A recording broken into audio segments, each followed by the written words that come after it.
সর্বশেষ যেটা পাইলাম যে এক আওয়ামী লীগ নেতা এক বিএনপি নেতাকে 10 লক্ষ টাকা চাঁদা দিছে। তাহলে ভালো তো, তাহলে আপনি চাচা সবই যেমন মুরব্বী, এই কালকে রাখি অনেক সাক্ষী আছে, আমার সামনে তখন বসা ছিল বড় ভাই, আমি চাচা তো আপনার কাছে সাক্ষী আছে, আপনাকে কে বলছে?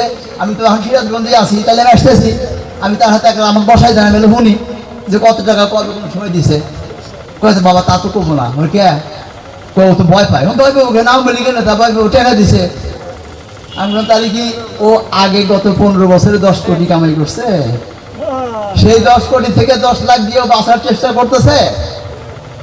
যদি তাই হয়, এখন আমার পকেটে টাকা আছে, আপনার পকেটে টাকা আছে, আপনি অল টাকা দিলেন, দিয়ে দিলেন, আপনার কোনো অভিযোগ নাই, তাহলে আইনে বা বিচারে কোন জায়গায় যদি ইসলামী চিন্তা করেন আপনি সাদকা দিয়ে দিচ্ছেন, জাকাত দিয়ে দিচ্ছেন, আর যদি আপনি আইন দিয়ে চিন্তা করেন, আপনি যদি অভিযোগ না করেন, আপনি সেই অভিযোগের আপনাকে বিচার করবে কীভাবে?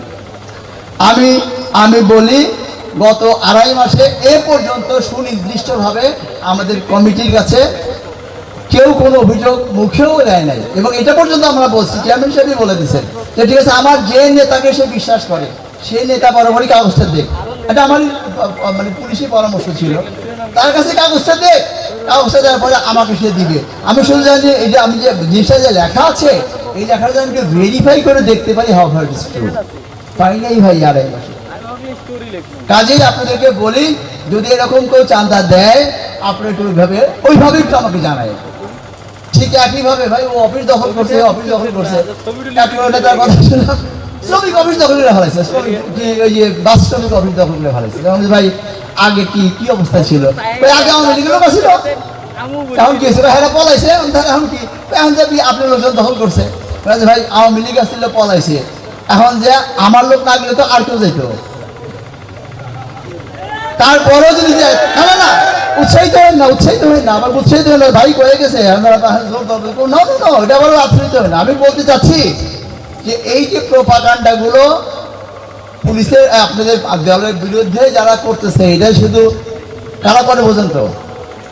আমাদের যারা এই 16টা বছর যারা আমাদেরকে দাবিয়ে রেখেছিল, তারা এখনো বেঁচে আছে, তারা খুব শক্তিশালী, এবং তারা সাংগঠনিকভাবে জাতীয় এবং আন্তর্জাতিক পরিমণ্ডলে খুব শক্তিশালী। তারা এই ন্যারেটিভগুলো তৈরি করে আমাদেরকে দেয়, এবং আমাদের মধ্যে যেহেতু অনেকের সংক্ষুব্ধতা আছে, আমাদের অমুকের উপর রাগ, সাইদের উপরে রাগ, আজাদের উপরে রাগ, আইসের উপরে রাগ, আজ আমার বিরুদ্ধে কথা বলেছে, ভালোরিতে ঠেকেছে, আমি এটা 10 জনের কাছে কইলাম, কিন্তু আলটিমেটলি কিন্তু ক্ষতিগ্রস্ত হচ্ছে আপনার আমাদের একজন উপদেষ্টা, যিনি প্রথমে হয়েছিলেন আমাদের স্বরাষ্ট্র উপদেষ্টা ডক্টর জাকির নায়েকের মতো। আমি আয়াত নাম্বারটা আমার বলতে পারবো না, যদি এর মধ্যে কেউ থাকেন না আমরা আমাকে করে দিয়ে আয়াতের নাম্বারটা বলে দিতে পারেন, দরকার নেই। বাট কন্টেন্টসটা হলো, আল্লাহ পাক বলেছেন কোরআনে, হাদিস না, আল্লাহর বাণীতে, তোমাদেরকে প্রতিশোধ নেওয়া জায়েজ করা হলো, তবে তোমরা সীমা অতিক্রম করো না। আমাকে থাপ্পড় মারছে, তুমি যে চাকু মেরে দিন, তুমি পারলে থাপ্পড়ই মারো, তার বেশি মারো না। আমার ভাইকে গুম করছে, আমি তার জন্য যতটুকু ওটুকু করতে পারি, এটা আমার ধর্মে বলছি, শুধু তাই না, বলছে তোমরা এইরকম প্রতিশোধ নেওয়ার কারণে যদি তোমরা পাল্টা হামলার শিকার হও, আমি আল্লাহ তোমাদেরকে সাহায্য করবো। তার মানে কি? প্রকারান্তরে উনি আমাদেরকে সাহস দিচ্ছেন না প্রতিশোধ নেওয়ার জন্য। এই প্রতিশোধ যদি আমরা নেই, তবে হ্যাঁ এটা আমরা লফুলি নিব, আইন দিয়ে, যুক্তি দিয়ে, আমাদের ধর্ম দিয়ে নিব, এটা আমরা সীমা অতিক্রম করবো না, এটার দিকে আমরা খেয়াল রাখবো। হবে প্রতিশোধ, এবং এইটা এখন যেটা আমাদের অনেক কর্মীরা তারা বলেছেন যে বিএনপি দল ক্ষমতায় আসে নাকি, আমরা কিন্তু সব কিছু চাইলেই করতে পারছি না, বিকজ আমরা আমাদের দাবিগুলো করছি। এখন আমাদের অন্তর্বর্তীকালীন সরকার যেটা আছে, তারা হয়তো আমাদের বেশিরভাগ যৌক্তিক দাবি, আমাদের সবই দাবি যৌক্তিক, এগুলো মেনে নিচ্ছে, যার জন্য আমরা মনে হচ্ছে একটু কমফোর্টেবল জোনে আছে। আর সবচেয়ে বড় কথা, ওই জিনিস তো নাই, আমরা এখানে দাঁড়াইতে পারবো না। আমি being a senior police officer, আমি বিশ্বাস করেন ভাই, আমি এর আগে 2-3 বার আসছি। আমার মোবাইল ফোনটা আমি আসার আগে আমি 2টা ফোন ব্যবহার করতাম, একটা হলো কমন ফোন, আর যেটার মধ্যে একটু ফেসবুকের ইয়েতে থাকতো, আমি গাড়ির পেছনে, বাঙ্কের পেছনে রাখতাম, যাতে করে আমাকে যদি চ্যালেঞ্জও করা হয়েছে, সেই চ্যালেঞ্জের সাথে চট করে কী করতো, চ্যালেঞ্জ করে আগে মোবাইল ফোনটা নিয়ে নিত, নিয়ে দেখতো আমাদের কার পোস্ট আছে, কার কী আছে, তাই দেখে তাদের ঝামেলা করতো। আমার মতো মানুষ আমি এই কাজটা করতাম, তাহলে সাধারণ নেতা কর্মীদের কি অবস্থা হতো? এই যন্ত্রণা থেকে আল্লাহ পাক আমাদেরকে হেফাজত করছে, সেটা আমাদের সবচেয়ে বড় ভিড়। কিন্তু আমরা এখনো আমরা যা কিছু চাচ্ছি সেটা যে সবটা হবে এরকম কিন্তু না। আর একটা জিনিস একটু বলে রাখি প্রসঙ্গক্রমেই, এটা এসে যাবে। পুলিশ বিএনপি চাঁদাবাজির ঠেলায়, দখলের ঠেলায় ভাই আর পারতেছি না, অস্থির হয়ে গেলাম। 2.5 মাস আগের থেকে শুনতেছি বিঙে পুলিশ অফিসার এবং দলীয় দায়িত্বপ্রাপ্ত কমিটির সদস্য হিসেবে যারা আমাকে বলছে বাইরে কানে কানে কি আমাকে কইতে পারবা যে তুমি যে কথাটা শুনছো, কে কারে চাঁদা দিছে, কয় তারিখে দিছে, কোন সময় দিছে, নামও দাও, কি বলে লিখিত দেওয়ার দরকার নাই, তুমি খালি আমার কানে কানে কো, আমি নোট নেই, আমি তাকে হয়েছিল বিয়ে পুলিশ, আমি পুলিশ অফিসার, আমি জানি কীভাবে তদন্ত করতে হয়। এবং এই 5 তারিখের পরে এখন যারা আমাদের পুলিশে আছে বিভিন্ন জায়গায়, থানাতে এবং জেলাতে এবং মেট্রোতে, তারা মোটামুটিভাবে তারা সবই হাসিনা নির্যাতিত মানুষ, সেই হিসেবে ওরা আমাদেরকে এখন কোঅপারেট করে। আমি ভেরিফাই করে দেখবো যে ওইটা how far it is true. আমাদের একজন উপদেষ্টা যিনি প্রথমে হয়েছিলেন আমাদের স্বরাষ্ট্র উপদেষ্টা, আপনি বলতেছেন have you any complaint, formal or informal complaint in your office? কেন সাইড নাই? স্যার আপনি বিঙে একটা মন্ত্রী হয়ে আপনি কীভাবে বলেন যে চাঁদাবাজি বেড়ে গেছে? আপনি চাঁদাবাজি হয়েছে, এই চাঁদাবাজি সম্পর্কে কথা কোনো থানাতে কোনো মামলা হয়েছে, কোনো কোর্টে কোনো মামলা হয়েছে, অথবা আপনার কাছে কেউ কোনো কমপ্লেন দিয়েছে? কয় না। কিন্তু আপনি মতো লোক কেন বলেন? যাক আলহামদুলিল্লাহ, বিচার আল্লাহ করছে, কয়েকদিন শুনে পরের সপ্তাহে নাকি ওনার দপ্তর চেঞ্জ হয়ে আবার নতুন একজন উপদেষ্টা হয়ে আসছে। আমার কথাটা হলো যে দেখবেন বলে হয়ে সাজাই খালি কথা বলছে, কোরআন শরীফ, ইসলাম, এগুলো নিয়ে যত খারাপ জিনিস লেখা হয়েছে, কথা হয়েছে, যাদের দিয়ে করানো হয়েছে, কেউ কিন্তু অমুসলিম না। সালমান রুশদি মুসলমান না? তসলিমা নাসরিন মুসলমান না? সুইডেনে যেটা হলো, যাকে দিয়ে করানো হলো সুইডেনে কিছুদিন আগে, ও মুসলমান। কাজে মুসলমানকে দিয়ে যদি আপনি মুসলমানের সমালোচনা করতে পারেন, এটা কিন্তু অন্য, ওটা খুব বেশি ওজন বেশি। কাজে আপনি একটা বিএনপির নেতা হয়ে যদি আপনি বিএনপির কথা বলেন যে ভাই যা হইতেছে চাঁদাবাজি, ভাই বাইশটা কেমন ভাই কয়, কেউ বাইশটা কয়, মুরব্বীরা বাইশটা কয়, একেবারে বিএনপির ভোট শেষ। আমি চাচা ভোট তো শেষই হয়েছে, শেষ হলে আপনি তাহলে সিনিয়র নেতা, তাহলে শেষ যাতে না হয় ব্যবস্থা দেন, আমি তো এইভাবে ব্যবস্থা নিতে চাই। তারপরেও আমি পাই না, যাক তারপর আমি বলবো এটা নিয়ে একটু আস্কার বোধ করেন না, এটা মনে করেন না যে না লাইসেন্স পেলাম, সব হিসাব কিতাব কিন্তু কে কোন জায়গার কাছ থেকে নিতেছেন ওই খতিয়ান কিন্তু আমাদের কাছে, আমার চেয়ারম্যানের কাছে আছে। একটু বেকায়দায় উনি আছেন দেশের বাইরে, যেটা ইনশাআল্লাহ দোয়া করবেন আপনারা। আমরা এই ডিসেম্বরের মধ্যেই, শাওন আছে নাকি? আচ্ছা যাই হোক, আমার ছেলেটা, ও আমাকে যেটা বললাম ওই যে আমার ছেলে, যাই হোক, হ্যাঁ তো ও ব্যারিস্টার আর কি। 28 তারিখে, হ্যাঁ 10 আচ্ছা তুমি আসলে চলে আসো, তোমার একটু কাজও আছে। 28 তারিখে আমাদের 18 তারিখে ডিসেম্বরে আমাদের কোর্ট বন্ধ হয়ে যাবে, যে ছুটি হবে আমাদের। হোপফুলি আল্লাহ যদি চায়, আপনাদের যদি দোয়া থাকে, আমাদের প্রচেষ্টা আছে 12 তারিখের মধ্যেই আমরা আমাদের চেয়ারম্যানের যত মামলা যেগুলো আছে সেগুলো ইনশাল্লাহ আমরা শেষ করে ফেলতে পারবো। এবং আশা করি এই বছরই আমরা আমাদের নেতাকে আমাদের দেশে নিয়ে আসবো। আসার পরে আপনারা দোয়া করবেন, আসার পরে যার যা খতিয়ান আমল নামা আছে উনি তখন এগুলো দেখবেন। আর বিএনপিতে কেউ নিজেকে অপরিহার্য মনে করবেন না, নোবডি ইজ ইনএভিটেবল, কেউ বিএনপি অপরিহার্য না একজন ছাড়া। এরকম বিভিন্ন জায়গায় চাকরি বাকরি করছি তো, খুলনা, বরিশাল, সব জায়গায়, শুধু সিলেট ছাড়া।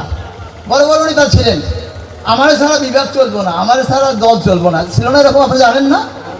যেই বিএনপি থেকে নামটা বাদ দিয়ে দেওয়া হয়েছে, ইতিমের চেয়েও ইতিমরাও ভালো আছে। এখন যে মায়া লাগে, বুড়া বুড়া মানুষ সব। আমি বলছি স্যার আপনারা কইছেন যে আপনি ছাড়া খুলনা চলবো না, আপনি ছাড়া বরিশাল চলবো না, আপনি ছাড়া রাজশাহী চলবো না, এততেই গেলেন গা। খালি কিছু মানে খালি একটু স্থগিত করছে কিছুদিনের জন্য, যে আপনার পথটা স্থগিত, বাদও দেয় নাই। এখন ইতিম হয়ে গেছেন। কেউ বিএনপি নিয়ে এটা মনে করার কোনো কারণ নাই যে আমি ছাড়া চলবো না, না দেয়ার আর সো মেনি। এই 15 বছর 17 বছরের স্ট্রাগলে বিএনপির অনেক নেতাকর্মী তৈরি হয়ে গেছে যাদের ব্যাকগ্রাউন্ড ছাত্র দল। আমার এখন জামাত থেকে আসা, ভাষা নির্ণয় থেকে আসা, ওই আওয়ামী লীগ থেকে আসা, যেটা উনি একসময় বলতেন যে আমাকে যখন 2002 সালের কথা বলছি, আমি যখন বগুড়ার এসপি, তখন আমাকে বলতেন দেখেন হাসান সাহেব, এটা মাঝে মাঝে উনি যখন মন মেজাজ ভালো থাকে, আমার চেয়ারম্যান তারেক রহমান সাহেবের, উনি কিন্তু খুব রসিক মানুষও। তো যে নানান ধরনের অভিযোগ আসতো, বৃহস্পতিবার দিন তা ওনার বাসায়, যে লালু সাহেবের বাসায় বসে গল্প গুজব করতেছি, তো হিসেবে এগুলো আমি বলি এত ঝামেলা আপনি কীভাবে সামলা? তখন তো আরও ছোট আমি, মানে 2001 সালে, মানে আমার তো দাড়ি মুচি ওঠে নেই বলা যায় এরকম। তো কয় যে হবে, এটা তো হবে। কারণ কি জানেন, আমার আব্বা যখন দলটা করেছিল তখন তো নতুন দল করেছিল, কাজে এই দল থেকে ও দল থেকে ও দল থেকে এনে এনে মুসলিম লীগ থেকে জামক থেকে এনে করেছিল, যার জন্য সবার মধ্যে তো মতের মিল হয় না। কেউ ছাত্র ইউনিয়ন থেকে আসা, কেউ বাসা জায়গা থেকে আসা। এই আপনাদের মতো লোকরা ছাত্র দল করা ছেলেরা যখন নেতৃত্বে আসবেন তখন ঠিক হয়ে যাবে। আসলে তাই। তার মানে প্রথম জীবনে যে জিনিস মাথার মধ্যে ঢুকায়, রক্তের জিনের মধ্যে ঢুকে যায়, ওটা মরার আগ পর্যন্ত থাকে। আপনি দেখবেন যারা ভাষা নিয়ে বা ছাত্র ইউনিয়ন থেকে যারা আসছে, আমাদের বিএনপি যারা আছেন এখন, আবার যারা ইসলামিক দল থেকে আমাদের যায়, তাদের দৃষ্টিভঙ্গি দুই রকম। কিন্তু প্রায় 79 সাল থেকে প্রায় 5 বছর ছিল, এই 40 বছর রাজনীতি করার পরে কিন্তু ওই যে ছাত্র জীবনে যেটা ঢুকে গেছে ওটা কিন্তু বোঝা যায়, তাদের চাল চলন কথাবার্তার মধ্যে বোঝা যায়। কাজে এই 17 বছরে ছাত্রদল থেকে উঠে আসা বহু লোক দাঁড়ায় গেছে। আমার নবী যদি 40 বছরে সারা পৃথিবী চালাইতে পারে, লুৎফুজ্জামান কি বলে বারাক ওবামা যদি 44 বছর বয়সে আমেরিকার প্রেসিডেন্ট হয়ে 2 টার্ম প্রেসিডেন্ট থাকে, আমার নেতা শহীদ প্রেসিডেন্ট জিয়াউর রহমান যদি 38 বছর বয়সে প্রেসিডেন্ট হতে পারে, আমার ছাত্রদল কর্মীরা নেতারা 50 বছরে পারবে না? পারবে, পারবে। ঠিক আছে, মুরব্বীদেরকে আমরা সেলুট করি, সালাম করি, আপনাদের জ্ঞান গরিমা সমৃদ্ধ, আপনারা সাইডে থেকে আমাদের উপদেশ দেন, আপনাদের অভিজ্ঞতা থেকে বলেন, মাঠে আমরা লড়াই করবো, আমরা তাই করছি বা করবো। ঠিক আছে, কেউ দয়া করে ভাববেন না গ্রুপিং ট্রুপিং করবেন। আমি আবারও কিন্তু আপনাদেরকে সতর্ক না, আমি মেসেজ দিয়ে যাচ্ছি, সব হিসাব খতিয়ান কিন্তু ওনার কাছে আছে। শুধু ওখানে থাকে অ্যাটাচ করলে এবার বিশৃঙ্খলা হবে, উনি বিশৃঙ্খলা চায় না, ঠিক আছে করতে থাকো। কিন্তু যদি কেউ এমন দেখা যায় না, একেবারে সামানি যেতেছে না, রাস্তা কিন্তু একটা, ভাই তুমি ডাইনেই থাকো, তুমি বামে থাকো, মাঝখান দিয়ে চলার জন্য আরেকজনকে খুঁজে নিব আমরা, সেই অবস্থা কিন্তু হবে। সেই কারণে আপনারা দয়া করে আল্লাহর রাস্তায় নিজেদের স্বার্থে, দলের স্বার্থে না, নিজেদের সাথে এই সমস্ত গ্রুপিং ট্রুপিং বাদ দিয়ে কীভাবে আমাদের দেশটা আমরা গঠন করতে পারি, আসতে পারি, সেই লক্ষ্যে আপনারা কাজ করলে করবেন, না করলে আপনারা বিপদ দেবেন। আমাদের অল্টারনেটিভ আছে, বিকল্প আছে আমাদের। তার কারণ কি, 57টা মুসলিম দেশ আমি বলি, ওআইসিভুক্ত দেশ, মানে যে ওআইসি তো আপনি নিশ্চয়ই জানেন, এর মধ্যে একটা মাত্র দেশ হলো বাংলাদেশ, যে দেশের সাথে আর কোনো মুসলিম দেশের বর্ডার নাই। কাজে আমাদের হিসাব কিতাব, স্বাধীনতা, সার্বভৌমত্ব অন্য যে কোনো মুসলিম দেশের চাইতে আমাদেরকে অন্যভাবে ভাবতে হবে। সেটা আমরা ভাবতে পারি, তাহলে আমাদের স্বাধীনতা সার্বভৌমত্ব থাকবে। নাহলে আমার নানার কাছেই শুনছি যে কোনো কোনো বাড়ির সামনে যাইতে গেলে ছাতি মাথাতে যাওয়া যেত না, স্যান্ডেল খুলে হাতে বেরো নিয়ে যাওয়া লাগতো, ছিল না এরকম? চলে আসবে এই অবস্থা। আমরা তো গেছি গাই, আমাদের ছেলে মেয়ে, আমার নাতি নাতির অবস্থা কী হবে সেটা বিবেচনা করে অন্তত এই দেশটাকে আমরা রাখি।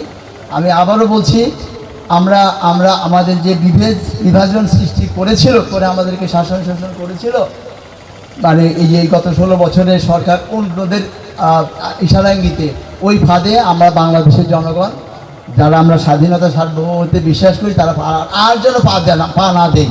বুঝতে পারলেন না? দেখেন না কত বড় মানুষগুলো এখন কয়, ওই যে সেদিন আমির হোসেন আমু, তারপরে কৃষিমন্ত্রী রাজ্জাক মাজা কারা ছিল, তারা বলে ভাই আমরা তো আগে বুঝতে পারি নাই, এখন জেলখানা পুলিশের সাথে যাওয়া আসা করে তো দেখেন চেহারা হয়েছে, একটা বাঘ আসছিল, আজ থেকে 4 মাস আগে বাঘ আসছিল, এখন ইন্দুর এসে তো ফিরে এসে তো গেছে, ইন্দুরের মতো হয়ে গেছে, চেহারা হয়েছে কি একটা।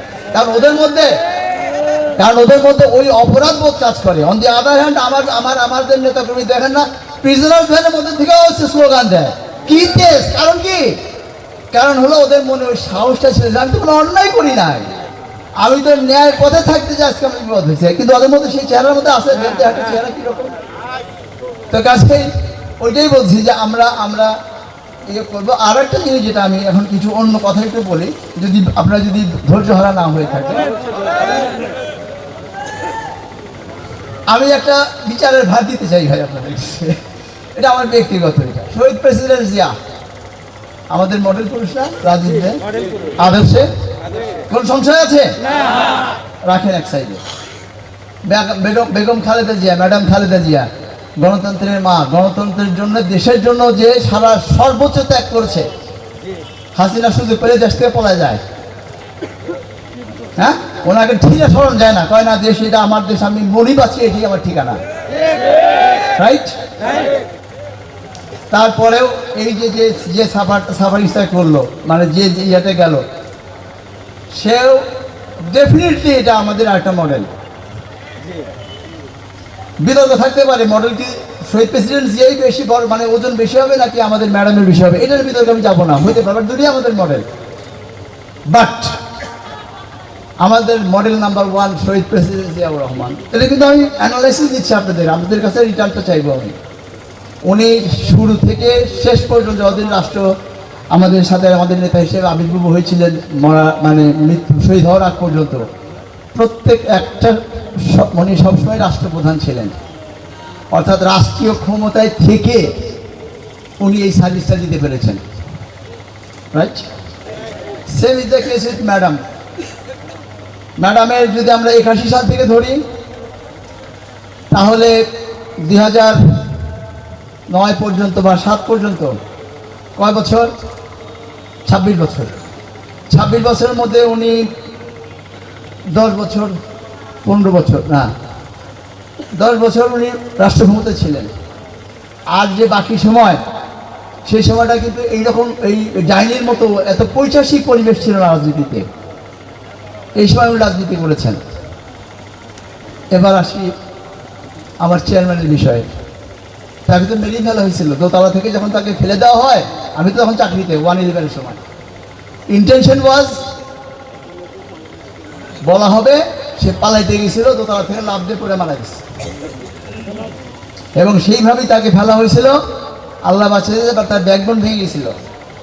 তার রাজনীতি শুরু হয়েছে যেদিন থেকে তার ব্যাকবোন ভেঙে দেওয়া হয়েছে, এবং এরপরে পরবর্তী ইতিহাস জানেন। 1.5 বছর কোনো ইয়ে করে এরপরে উনি চলে গেছে দেশ থেকে 6000 মাইল দূরে, এবং একটা দিনের জন্য উনি রাষ্ট্রীয় আনুকূল্যতা পানি নাই, এবং তাকে সব রাষ্ট্রীয়ভাবে যত রকম প্রতিকূলতা ফেস করতে হয়, তার পারিবারিকভাবে, সামাজিকভাবে, আইনিভাবে সব কিছু করা হয়েছে তার জন্য। একটা মুহূর্ত উনি প্রতিকূল পরিবেশের বাইরে ছিলেন না, রাষ্ট্রীয় প্রতিকূলতার। তারপরেও এই 16 বছরে বা 17 বছরে বলতে পারেন